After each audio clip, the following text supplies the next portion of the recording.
Hey guys, welcome back. It's been a while since we last did an all caps title video, but today's MCC update is deserving of such an honour. We have a lot of stuff to cover, from Halo Reach progression updates to bug fixes to, yes, you read the title right, Halo 3 PC. Some of the things in here are exactly what we've been asking for, so let's waste no more time and dive right in. Starting off, we have a general design update for MCC that encompasses a massive range of changes, additions, and updates. First off, let's get the one kind of sucky thing out of the way. There are currently no plans to implement a veto system of any kind, but they're going to keep evaluating it, and maybe in the future they will do.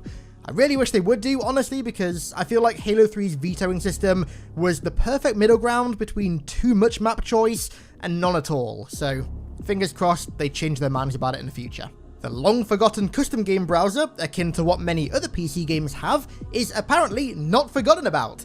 It'll be coming out later this year at some point, but more on that later in the video. Moving over to the real good stuff, to progression and XP, and we have some very good news. XP increases across the board, thank God. Halo 3 medals and Firefight medals and caps are going to be getting changed, presumably increased, to coincide with their plan to increase XP gain across the board. Performance and Teamwork XP caps are getting increased, and Teamwork Medal XP specifically is increasing as well. And on top of all of this, challenges are coming in the medium term, allowing us to earn XP in not just multiplayer and firefight, but customs and campaign as well, provided the challenges fit. Now, don't get me wrong, this is very good to hear, and it's definitely a step in the right direction, but I feel like they need to go a little bit further and take a page out of Halo 3's book, because Halo 3's consistent double XP weekends, I think they were either every weekend or every other weekend, was such a good idea. They gave people a consistent reason to come back and grind, and that's something that I feel like MCC could really benefit from. Really is the dream. Speaking of double XP weekends, special events and bonus weekends are coming, however. February, in fact, has 3 of these special, unique event things, all of which actually give unique nameplates. There's the Black History Month event that requires you to just sign into MCC once during February and get the nameplate.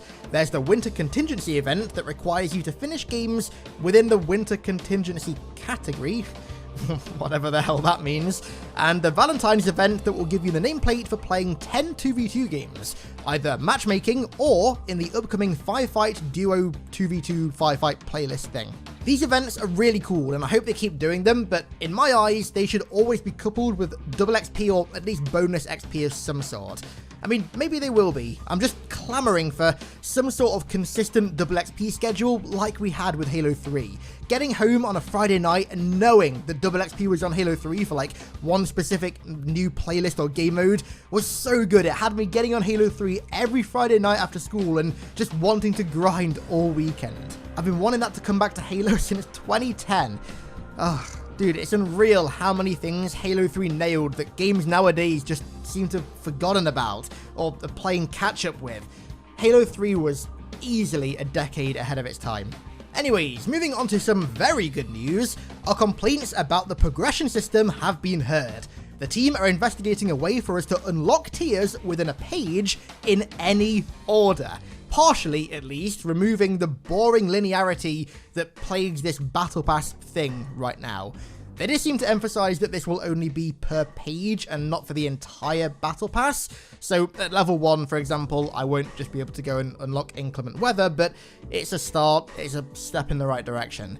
They also said that creating a full armor store, akin to Original Reach, is out of their scope at this time, but fingers crossed that changes in the future.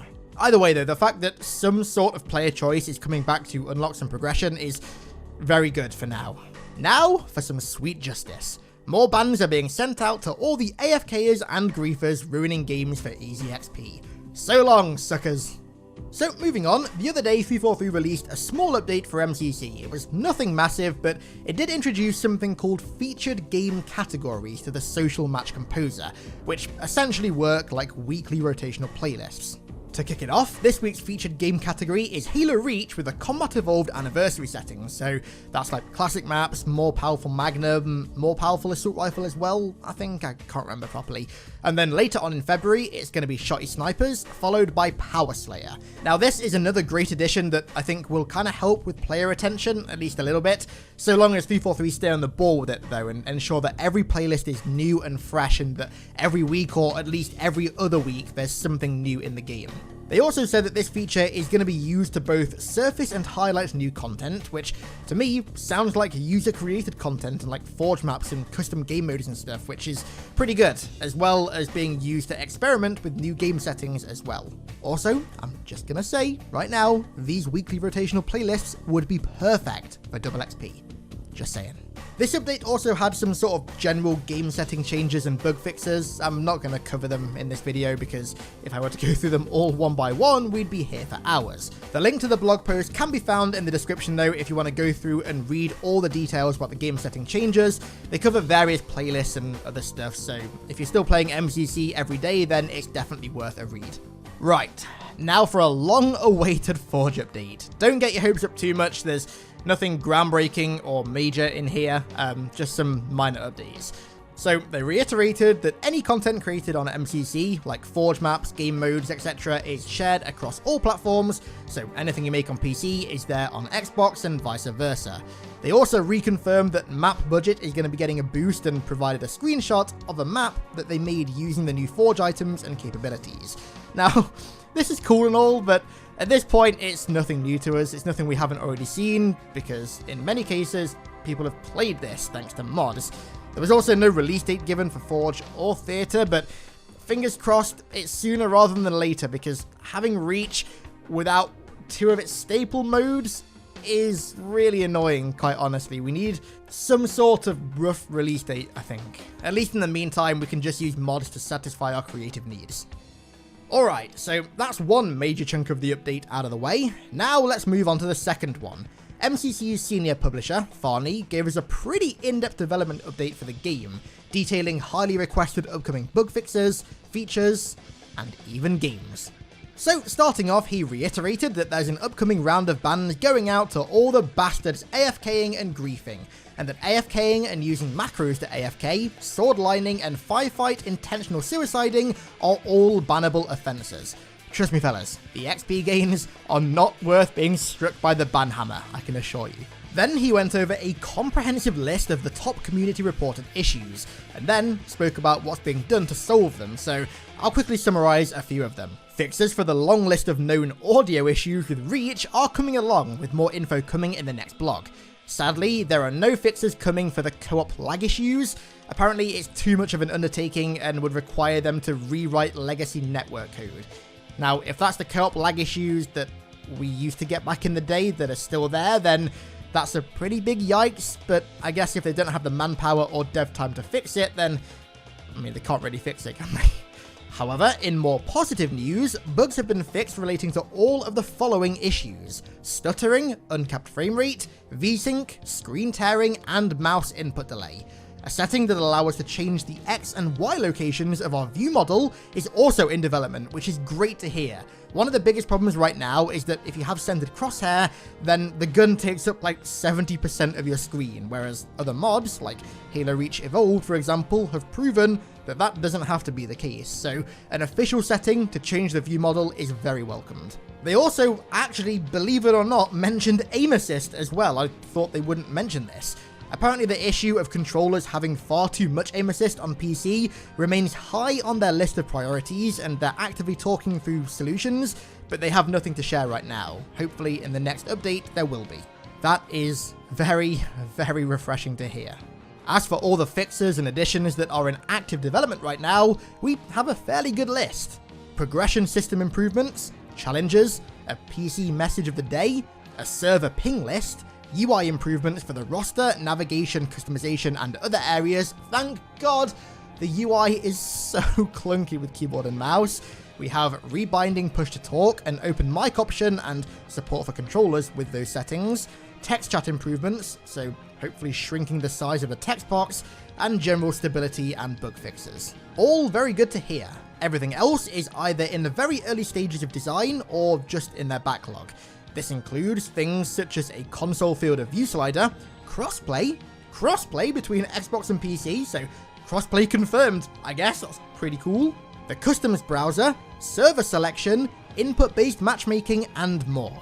He also gave us another brief update regarding Forge and Theatre for Reach and the other games on PC. They're making progress, but that's all he really said. I mean, it's great to hear that they're making progress. I just wish that progress would kind of hurry up a little bit. Not having either of them on PC is pretty annoying. But anyways, that's enough bug fixes for one video. Let's round off today's update with arguably the juiciest stuff in it.